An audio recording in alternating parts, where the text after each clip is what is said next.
চলো আজকে আমি তোমাদের সঙ্গে নতুন আলু দিয়ে ভেন্ডি দিয়ে একটা চটপটা ডিনার রেসিপি শেয়ার করছি।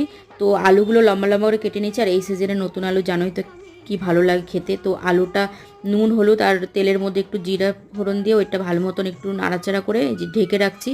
তো ওইটা সিদ্ধ হতে দিয়েছে, আর এদিকে মশলাটা রেডি করে নিচ্ছি। ধনে আর মৌরি আর শুকনো লঙ্কা একটু ড্রাই রোস্ট করে নিলাম, আর তার মধ্যে দিয়েছি দুটো কাঁচা লঙ্কা আর একটুখানি আদা। এটা জল ছাড়াই এখন পেস্ট করে নেব। এরকম দেখতেই পাচ্ছ মশলাটা কেমন পেস্ট হয়েছে।